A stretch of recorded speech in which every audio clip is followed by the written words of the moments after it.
Joncok. Mata lebih cek. Kiri. Joncok kiri. Mata lebih cek. Asuh, maju terus. Mata lebih cek. Asuh, bersihkan kanan.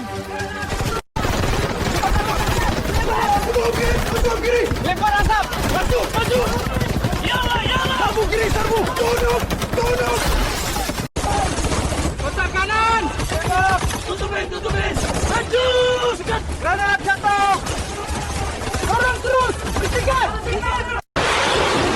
Roket 1 telah lepas, jalur aman. Konfirmasi sistem mengunci target berikutnya. Data telemetri stabil, 5 detik sampai dampak. Terus awasi, siap untuk salvo kedua. Kolom 3, maju terus. Jarak aman 300. Kontak di depan, siap tembak. Api. Sasaran hancur, siap reload. Jaga sektor kiri, awas di atap. Kita maju lagi. Target upper right window. Send it. On the way. Ship 2 meters. Keep moving.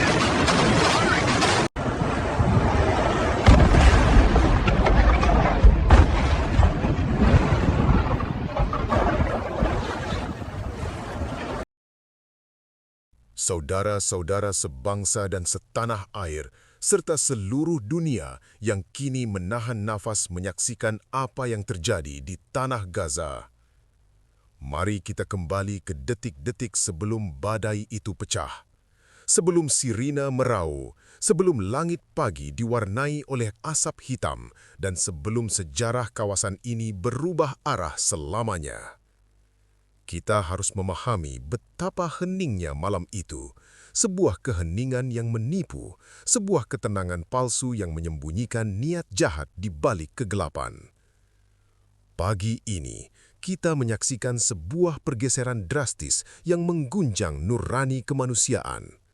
Misi yang semula merupakan misi mulia penegakan damai, sebuah mandat suci untuk melindungi nyawa yang tak berdosa, terpaksa berubah wujud menjadi operasi tempur penuh. Perubahan ini bukanlah keinginan kita. Perubahan ini tidak lahir dari ambisi ekspansi ataupun agresi dari putra-putri bangsa kita.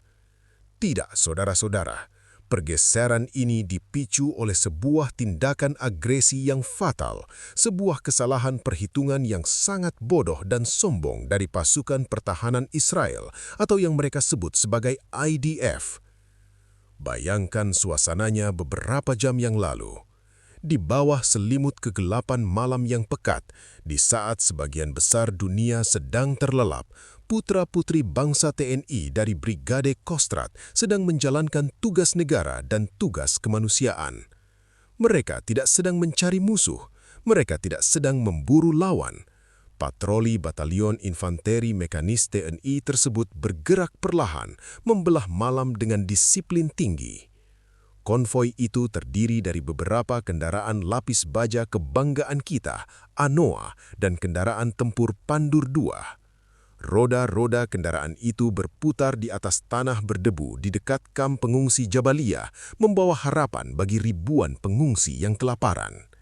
Misi mereka sangat jelas dan sah, pengamanan rute kemanusiaan di bawah mandat Bab 7 Piagam PBB. Mereka adalah perisai bagi yang lemah, penjaga jalur logistik bagi mereka yang membutuhkan. Bendera PBB berkibar di kendaraan mereka dan lambang merah putih tersemat di lengan mereka sebagai simbol perdamaian. Namun, di balik reruntuhan bangunan dan gundukan tanah di pinggiran rute tersebut, mata-mata penuh kebencian sedang mengintai. Sebuah unit komando elit IDF yang diyakini sebagai unit Sayeret Maglan, pasukan yang selama ini membanggakan diri sebagai pemburu senyap, telah merencanakan sesuatu yang sangat keji. Mereka tidak melihat pasukan TNI sebagai mitra penjaga perdamaian. Sebaliknya, unit IDF ini tampaknya merasa terhina oleh kehadiran TNI yang gagah berani.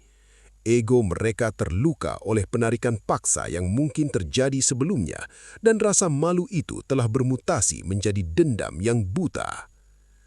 Tanpa pengeringatan, tanpa provokasi, dan dengan kepengecutan yang luar biasa, mereka melancarkan sebuah penyergapan, sebuah ambush yang kompleks dan mematikan.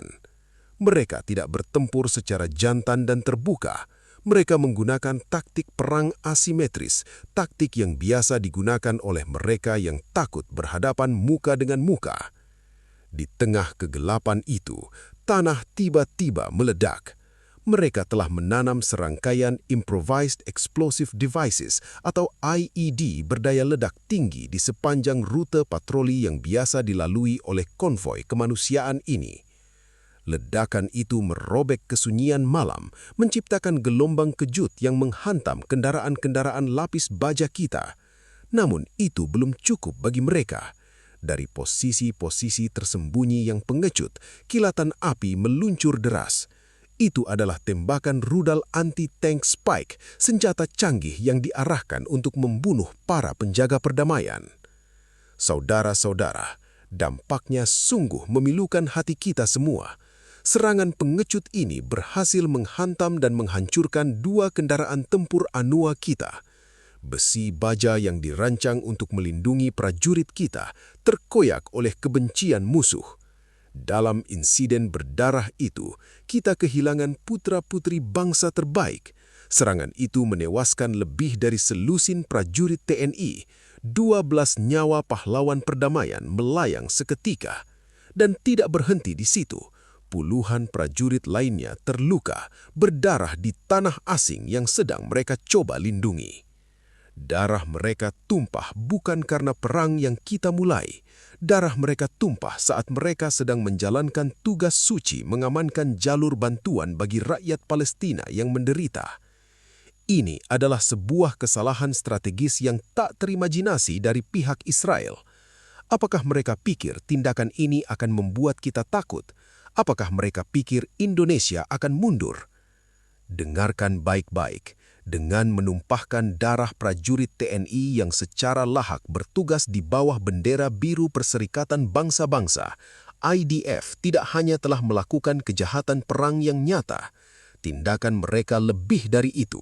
Secara de facto, detik saat rudal itu menghantam kendaraan Anoa, mereka telah mendeklarasikan perang terhadap Republik Indonesia dan mendeklarasikan perang terhadap mandat PBB itu sendiri.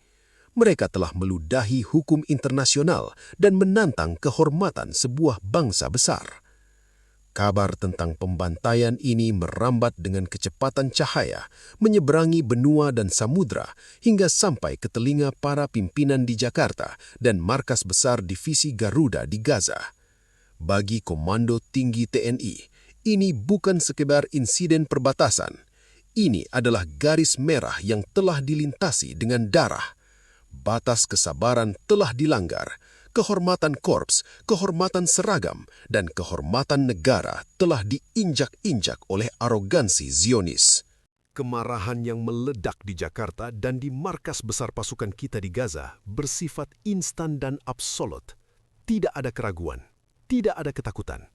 Hanya ada satu emosi yang menyatukan setiap prajurit dan setiap pemimpin, tekad untuk membalas. Berita penyergapan pengejut terhadap rekan-rekan mereka memicu respons yang tidak pernah diduga oleh Israel. Israel mungkin mengira kita akan protes, kita akan mengirim nota diplomatik, atau kita akan menarik diri. Mereka salah besar. Di Jakarta, suasana mencekam menyelimuti Istana Negara.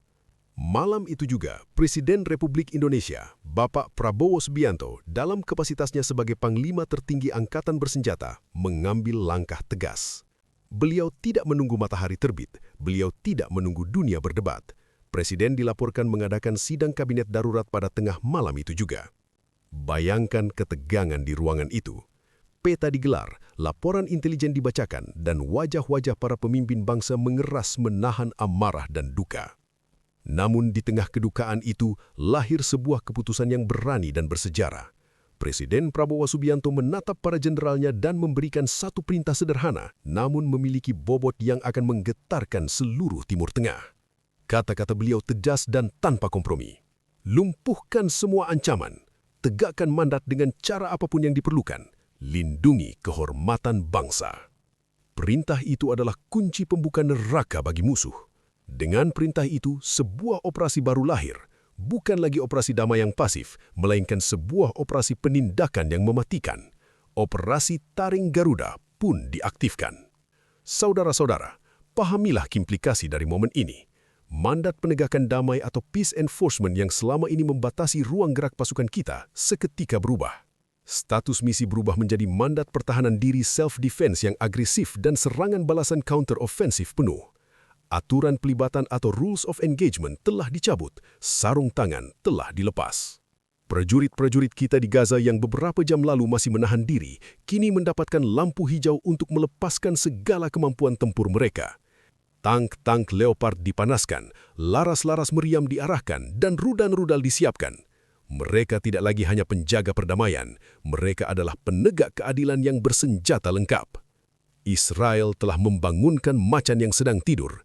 Mereka menyentuh anak-anak Garuda dan kini mereka harus bersiap menghadapi cengkeraman taring Garuda yang akan merobek pertahanan mereka.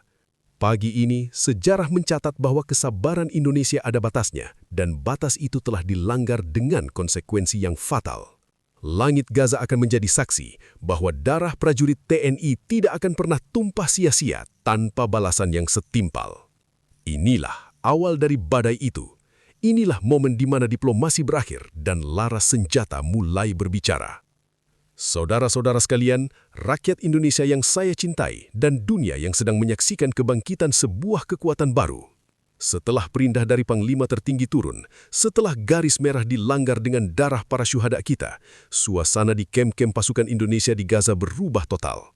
Tidak ada lagi keraguan, tidak ada lagi diplomasi berbasa-basi. Malam yang tadinya hening kini berganti dengan suara deru mesin yang membangunkan bumi. Ini adalah suara keadilan yang sedang memanaskan mesinnya. Operasi Taring Garuda bukan sekedar slogan. Ini adalah manifestasi dari kemarahan yang terukur dan profesionalisme yang mematikan. Kita harus memahami landasan dari apa yang terjadi selanjutnya. Ini bukan lagi operasi kepolisian militer yang terbatas pada patroli dan senyum ramah. Ini adalah operasi tempur konvensional skala penuh. Landasan hukum kita kuat dan tak terbantahkan. Kita bergerak di bawah naungan Pasal 51 Pigam PBB. Pasal keramat yang memberikan hak inheren bagi setiap negara dan pasukannya untuk membela diri self-defense ketika diserang secara bersenjata. Ditambah dengan mandat bab 7 yang sudah kita miliki, yang mengizinkan penggunaan semua kekuatan yang diperlukan, all necessary means, untuk memulihkan perdamaian dan keamanan. Dengan dua pedang hukum ini di tangan kanan dan kiri, TNI memiliki legitimasi mutlak untuk menghukum para agresor. Komandan Divisi TNI di Gaza tidak membuang waktu. Peta digelar di atas meja taktis digital. Jari telunjuk sang komandan menunjuk pada satu titik koordinat yang selama ini menjadi duri dalam daging. Targetnya sudah dikunci.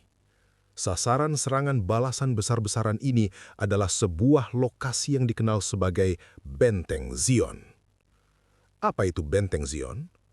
Bayangkan sebuah kompleks bangunan bertingkat yang menjulang angkuh di pinggiran kota Gaza. Dulunya mungkin ini adalah hunian warga sipil, namun oleh IDF, tempat ini telah dirampas dan diubah menjadi benteng militer. Kompleks ini telah diambil alih sepenuhnya oleh IDF dan dijadikan markas komando serta barak bagi ratusan tentara mereka. Disinilah otak dari operasi penindasan mereka bermarkas. Disinilah mereka merencanakan penyergapan pengecut itu. Dan disinilah, di balik dinding beton tebal dan karung pasir itu, ratusan tentara musuh merasa aman, merasa tak tersentuh. Benteng Zion adalah satu-satunya kantong perlawanan IDF besar yang masih tersisa di sektor tersebut dan menjadi sumber utama provokasi. Tapi rasa aman itu adalah ilusi, karena di luar sana, mesin perang Indonesia sedang bergerak maju. Pengarahan kekuatan TNI untuk misi ini sungguh luar biasa dan membuat merinding siapapun yang melihatnya. Kita tidak main-main, kita tidak mengirim pasukan ringan, kita mengirimkan monster-monster baja. Tank-tank tempur utama Leopard 2 RI, varian tercanggih dengan lapisan baja komposit dan meriam 120 mm yang mematikan, menderu keluar dari garasi. Rantai bajanya menggerus aspal Gaza, menciptakan getaran yang terasa hingga ke tulang. Di samping mereka, puluhan kendaraan tempur infanteri, IFV BMP-3F, milik Korps Marinir dan Kostrad, bergerak lincah. kendaraan amfibi buatan Rusia yang telah dimodifikasi sesuai kebutuhan TNI ini membawa meriam 100 mm yang mampu melenyapkan bunker dan kendaraan lapis baja ringan musuh dalam sekali tembak. Dan di garis belakang, sang dewa perang telah disiapkan, baterai artileri roket Astros II. Sistem peluncur roket ganda yang legendaris ini dengan jangkauan dan daya hancur area yang masif telah diarahkan presisi ke koordinat benteng Zion. Tujuan kita satu, melenyapkan target tersebut dari muka bumi. Israel yang selama puluhan tahun terbiasa menjadi pihak yang menyerang, yang terbiasa menindas tanpa perlawanan berarti, kini akan merasakan sensasi yang asing dan mengerikan. Mereka akan merasakan bagaimana rasanya diserang balik, bukan oleh milisi bersenjata ringan, tetapi oleh kekuatan militer profesional terorganisir yang sedang marah dan memiliki justifikasi hukum penuh untuk menghancurkan mereka. Waktu yang ditentukan adalah saat fajar, pukul 05.00 pagi. Langit di timur mulai merekah, menyajikan semburat jingga di ufuk Gaza. Namun keindahan fajar itu hanyalah tirai pembuka bagi neraka yang sesungguhnya. Tepat saat jarum jam menyentuh angka 5, saat fajar menyingsing, neraka terlepas di pinggiran kota Gaza. Dunia seakan berhenti berputar sejenak sebelum ledakan pertama. Serangan dimulai bukan dengan teriakan, tapi dengan gempuran artileri paling presisi dan terkonsentrasi yang pernah dilihat di kawasan itu. Langit pagi terbelah oleh desingan roket. Baterai-baterai artileri roket Astros II TNI melepaskan amarah mereka. Rentetan roket berdaya ledak tinggi meluncur deras, meninggalkan jejak asap putih yang panjang, melengkung indah, namun mematikan menuju sasarannya. Suara desingannya seperti jeritan banshee yang membawa pesan kematian. Boom! Boom! Boom! Roket-roket itu menghujani perimeter luar benteng Zion dengan akurasi yang menakutkan. Target pertama adalah sistem pertahanan luar mereka. Posisi-posisi defensif luar yang telah dibangun susah payah oleh IDF hancur lebur dalam hitungan detik. Pos-pos senjata mesin yang biasanya memuntahkan peluru ke arah warga sipil kini terlempar ke udara bersamaan dengan penembaknya. Kendaraan lapis baja ringan, Humvee dan jeep patroli yang diparkir di sekitar gedung meledak menjadi bola api. Besi-besinya terpuntir tak berbentuk. Perimeter pertahanan mereka telah dikupas habis, meninggalkan bangunan utama telanjang dan rentan. Namun itu baru permulaan. Segera setelah rentetan artileri berhenti, sebelum debu sempat turun, gelombang kedua serangan dimulai. Kali ini adalah giliran para raksasa darat. Tank-tank tempur utama Leopard 2 RI TNI bergerak maju dari posisi perlindungan mereka. Laras meriam 120 mm smoothbore yang panjang dan gagah mengarah lurus ke depan. Dengan sistem kendali penembakan digital yang canggih, mereka mengunci target. Duar! Mereka menembakkan peluru-peluru penembus berdaya ledak tinggi, high explosive, langsung ke struktur bangunan. Target mereka spesifik dan strategis, lantai-lantai bawah gedung utama. Ini adalah taktik penghancuran struktural. Mereka menghajar fondasi dan pilar-pilar penyangga gedung bertingkat itu. Setiap tembakan Leopard menciptakan lubang menganga, merontokkan beton bertulang seolah-olah itu hanyalah kerupuk. Gedung itu bergetar hebat. Jeritan baja yang bengkok terdengar menyayat hati. Dan simfoni kehancuran itu belum lengkap. Pada saat yang sama, puluhan IFV BMP-3F Marinir dan Kostrat bergabung dalam pesta senjata ini. Meriam 100 mm mereka menyalak serentak. Jika Leopard menghajar fondasi, BMP-3F memiliki tugas menyapu wajah bangunan. Mereka melepaskan tembakan presisi ke arah fasad gedung. Setiap jendela yang ada di benteng Zion dihancurkan. Setiap ruangan yang menghadap keluar diledakkan. Setiap posisi penembak jitu atau sniper IDF yang bersembunyi di balik jendela yang mengira mereka bisa membidik pasukan kita lenyap ditelan ledakan. Kaca-kaca pecah berhamburan seperti hujan kristal, dinding-dinding jebol, dan interior ruangan terbakar. Tidak ada tempat untuk bersembunyi, tidak ada sudut yang aman. Saudara-saudara, bayangkan intensitasnya. Selama 1 jam tanpa henti, 60 menit penuh teror bagi mereka yang ada di dalam. Kompleks IDF itu dihujani oleh ribuan proyektil kaliber berat. Langit tertutup asap, tanah bergetar tanpa henti. Bangunan-bangunan yang tadinya kokoh, yang berdiri angkuh sebagai simbol dominasi militer Israel di tanah Palestina, kini mulai retak. Struktur beton itu mengerang, tidak kuat menahan gempuran. Api mulai menjilat-jilat keluar dari lubang-lubang bekas tembakan. Satu persatu bagian bangunan itu mulai runtuh. Ini bukan sekedar pertempuran. Ini adalah demonstrasi kekuatan api atau firepower yang brutal namun efisien. Operasi ini dirancang dengan satu tujuan taktis, melumpuhkan musuh secara total sebelum pasukan darat kita masuk untuk melakukan pembersihan. Kita tidak ingin mengambil resiko kehilangan satu pun lagi nyawa prajurit kita dalam pertempuran jarak dekat yang tidak perlu. Kita pastikan musuh hancur mental dan fisiknya dari jarak jauh terlebih dahulu. Pemandangan di benteng Zion pagi itu adalah definisi dari kiamat kecil. Kehancuran fisik yang menimpanya bersifat total dan apokaliptik. Kompleks tersebut yang terdiri dari beberapa blok apartemen berlantai 8 yang telah diperkuat IDF dengan beton tambahan dan karung pasir ternyata tidak berarti apa-apa. Benteng yang mereka banggakan, yang mereka kira tak tertembus, tidak mampu menahan gempuran gabungan artileri roket dan tembakan langsung tank TNI. Peluru-peluru 120 mm dari tank Leopard 2 RI terus-menerus merobek fondasi bangunan. Ini menyebabkan efek yang mengerikan yang disebut sebagai pancake effect atau efek panekuk. Lantai-lantai atas kehilangan penyangga di bawahnya, runtuh menimpa lantai di bawahnya, satu demi satu, meremukkan segala sesuatu yang ada di antaranya. Sementara itu, meriam 100 mm dari BMP-3F yang menembak dengan kecepatan tinggi secara sistematis melubangi fasad bangunan. Mereka mengubah dinding-dinding yang kokoh menjadi puing-puing berdebu.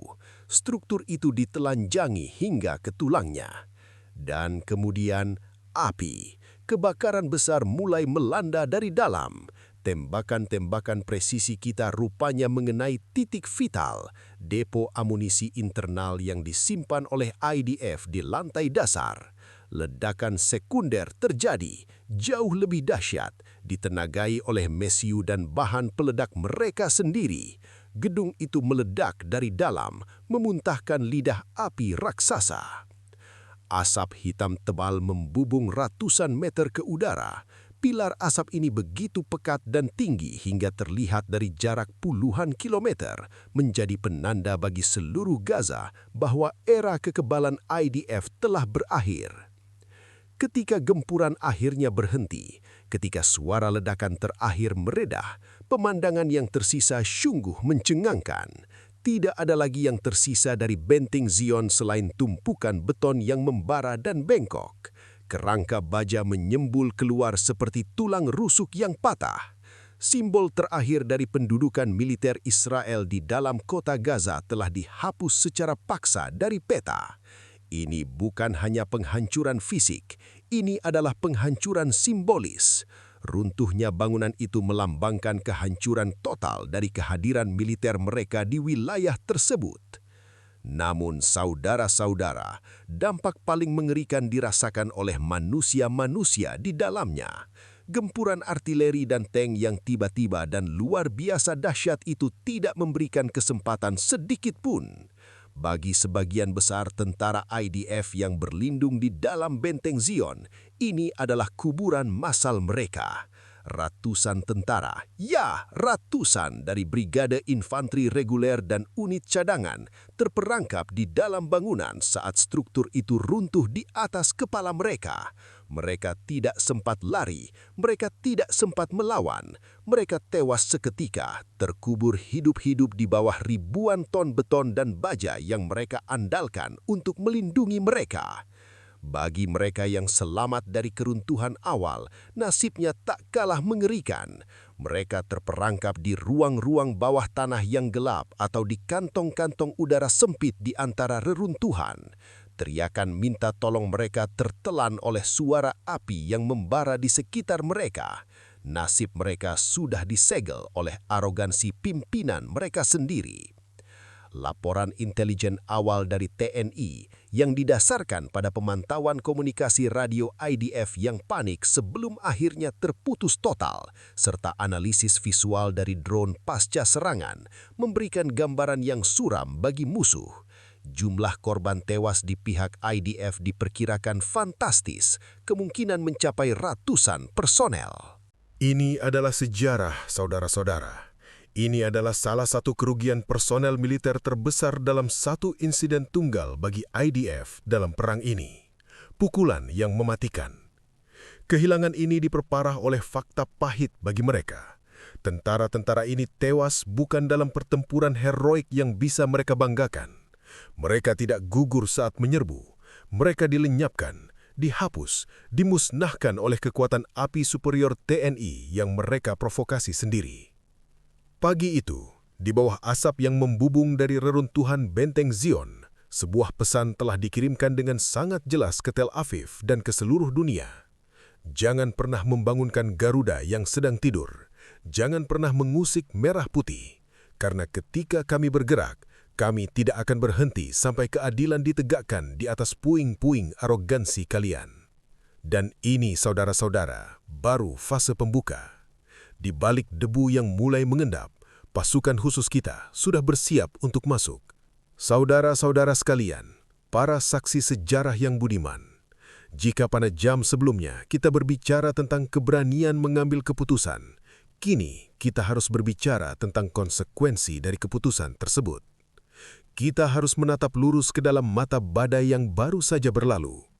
Apa yang terjadi di pinggiran kota Gaza pagi itu bukanlah sekedar pertempuran biasa. Itu adalah sebuah fenomena kehancuran yang terukur, sebuah demonstrasi kekuatan yang absolut. Mari kita hitung waktunya. Bukan sehari, bukan semalam, tetapi 60 menit, 1 jam. Bagi kita yang duduk dengan tenang, 1 jam mungkin berlalu begitu saja. Namun bagi mereka yang berada di dalam target, 1 jam itu adalah abad yang penuh dengan teror tanpa henti.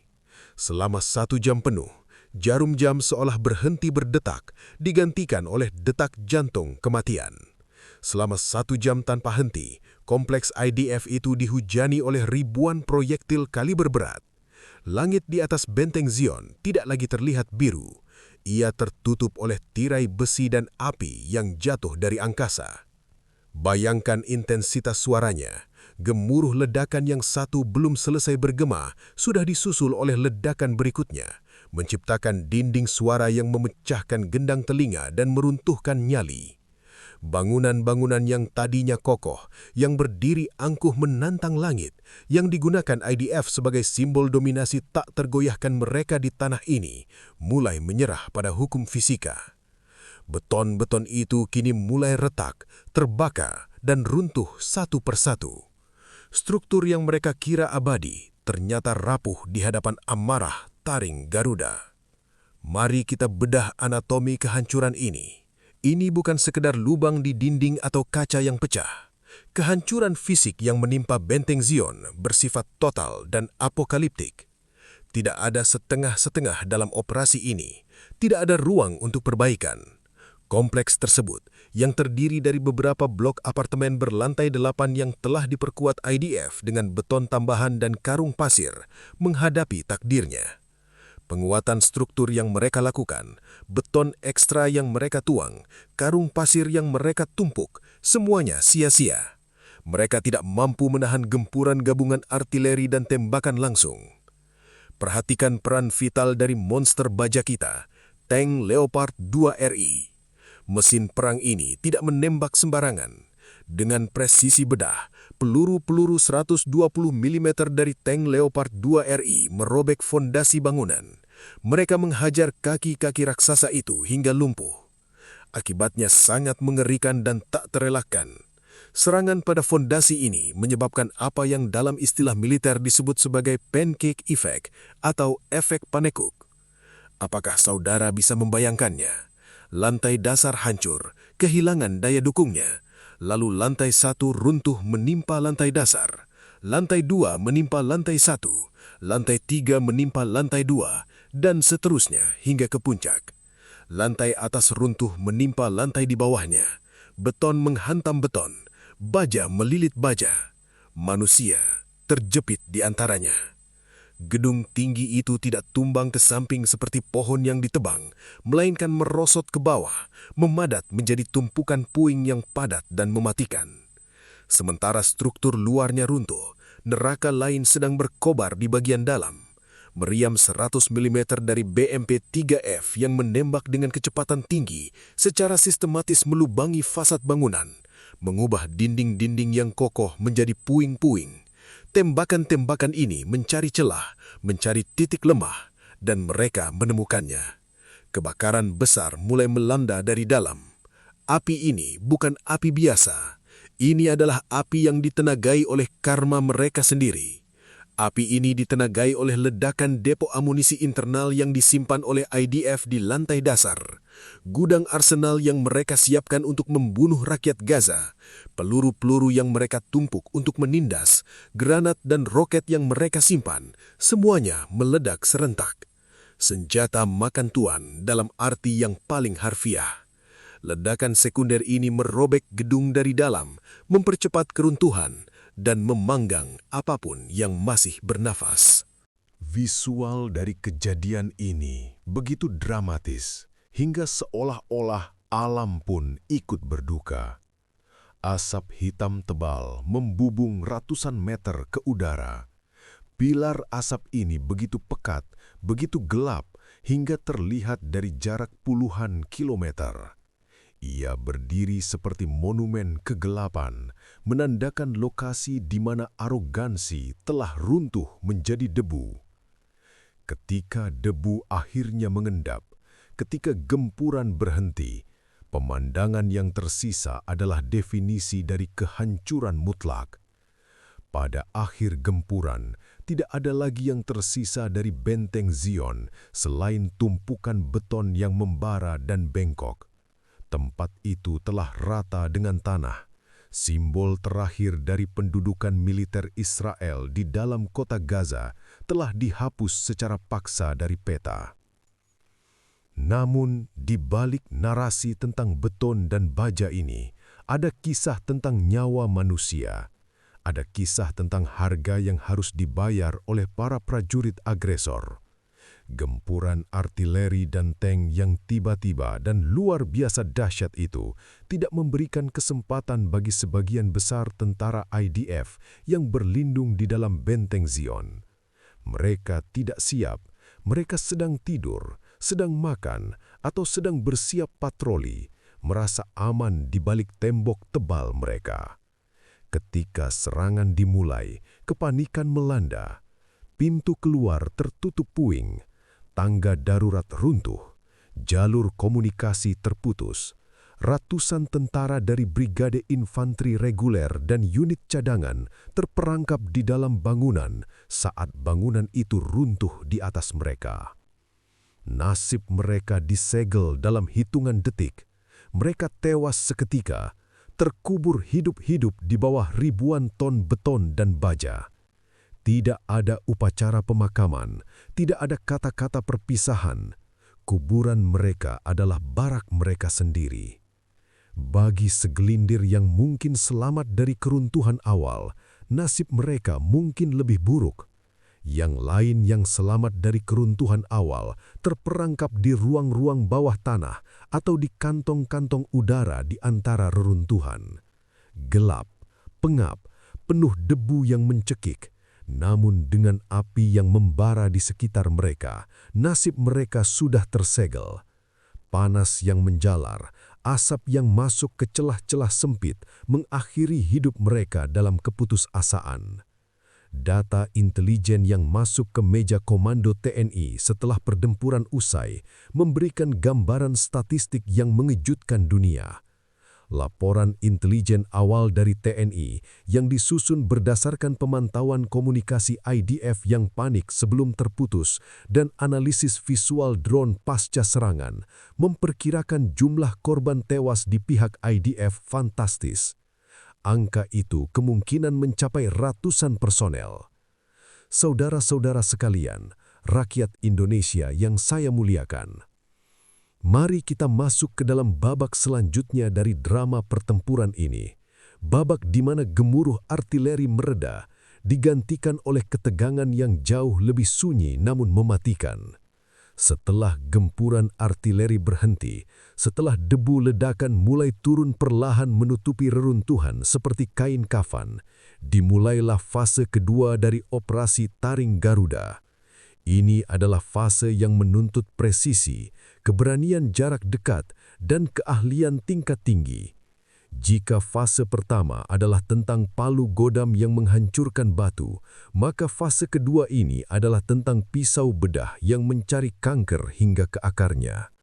Segera setelah ledakan terakhir bergema, bayangan-bayangan bergerak cepat menembus kabut asap.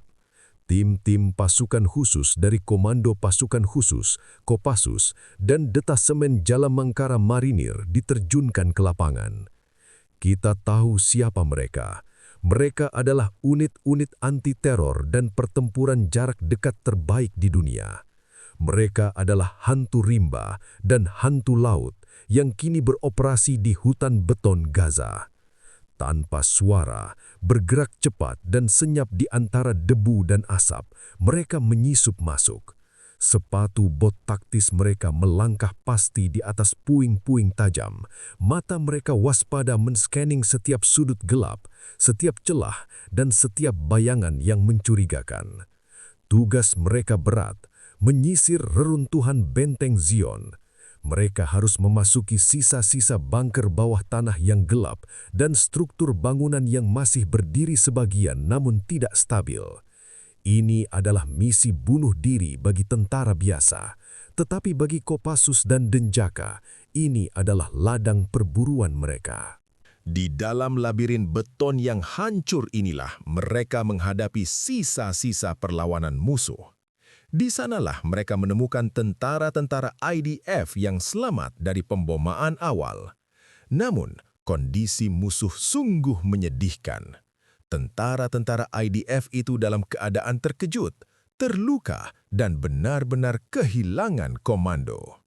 Guncangan artileri telah menghancurkan saraf mereka sebelum peluru menembus tubuh mereka. Pertempuran jarak dekat yang brutal terjadi di koridor-koridor gelap yang sempit. Suara tembakan senapan serbu meletus satu-satu, diselingi teriakan perintah dalam bahasa Ibrani yang panik dan bahasa Indonesia yang tegas. Tutup kiri, masuk, cover. Namun, perlawanan itu sia-sia. Profesionalisme dan keahlian tempur pasukan khusus TNI jauh melampaui apa yang bisa ditandingi oleh tentara IDF yang sudah mengalami demoralisasi hebat. Perbedaan kualitas itu terlihat nyata. Di satu sisi ada prajurit TNI yang disiplin, fokus, dan terlatih untuk situasi terburuk. Di sisi lain, ada tentara wajib militer yang mentalnya sudah runtuh tertimpa beton. Dalam waktu singkat, semua sisa perlawanan berhasil dipatahkan. Pemandangan selanjutnya adalah sesuatu yang akan tercatat dalam sejarah militer dunia. Puluhan tentara IDF yang masih hidup, banyak di antaranya dalam kondisi syok berat, gemetar ketakutan, akhirnya membuang senjata mereka dan menyerah. Mereka mengangkat tangan, memohon pengampunan kepada pasukan yang beberapa jam lalu mereka remehkan. Sejumlah tentara IDF berhasil diringkus.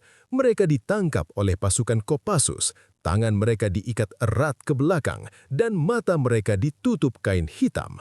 sebuah pemandangan yang tak terbayangkan beberapa hari sebelumnya. Bayangkan, tentara dari militer yang mengklaim dirinya paling bermoral dan paling kuat di Timur Tengah, kini berlutut tak berdaya, menjadi tawanan perang di bawah pengawasan prajurit Nusantara. Namun, saudara-saudara, kemenangan taktis ini menyimpan kejutan yang lebih besar. Di antara tentara IDF yang berhasil diringkus di dalam reruntuhan Benteng Zion, pasukan TNI menemukan sebuah harta karun intelijen yang tak ternilai harganya. Pasukan kita bergerak lebih dalam, menembus lapisan beton menuju pusat saraf musuh, dan di sanalah, di ruang komando terdalam yang mereka kira aman, pasukan kita menemukan target utama, seluruh staf komando Brigade IDF yang bertanggung jawab atas operasi di kota Gaza. Mereka tidak mati, mereka bersembunyi. Beberapa perwira tinggi, termasuk seorang kolonel yang merupakan komandan brigade dan beberapa letnan kolonel yang menjabat sebagai komandan batalion, ditemukan meringkuk di sana. Saat pasukan Denjaka mendobrak pintu baja ruang komando, para perwira tinggi ini tertangkap basah sedang mencoba menghancurkan dokumen rahasia dan peralatan komunikasi mereka. Mereka berusaha menghapus jejak kejahatan, namun terlambat. Laras senapan pasukan khusus kita sudah lebih dulu mengarah ke wajah mereka. Penangkapan para perwira senior ini adalah sebuah kemenangan intelijen dan psikologis yang luar biasa bagi TNI dan bagi misi PBB. Ini adalah skakmat, kepala ular telah dipotong. Bayangkan dampaknya bagi dunia. Citra seorang kolonel IDF yang biasanya tampil angkuh di televisi, kini menjadi tawanan perang yang tertunduk malu, wajahnya pucat pasi, berdiri tak berdaya di hadapan seorang perwira Kopassus yang gagah. Gambar dan video penangkapan ini segera disiarkan ke seluruh dunia. Itu adalah runtuhnya sebuah mitos.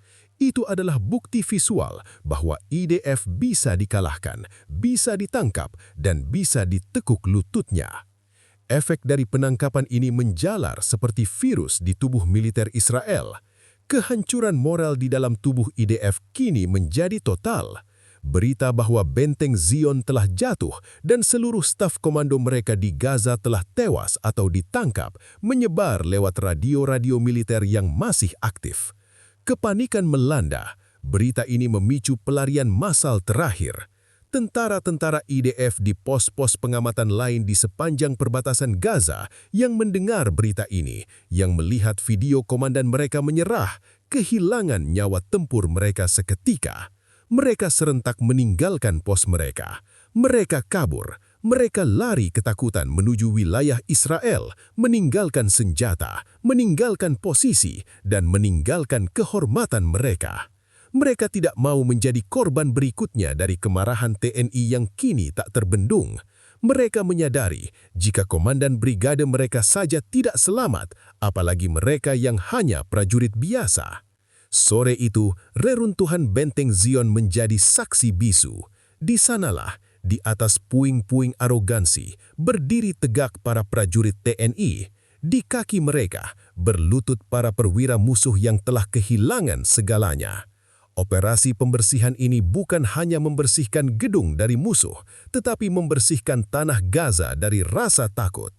TNI telah membuktikan bahwa dengan strategi yang tepat, keberanian yang terukur, dan profesionalisme tinggi, kekuatan yang dianggap superior pun dapat dipatahkan hingga ke tulang sumsumnya.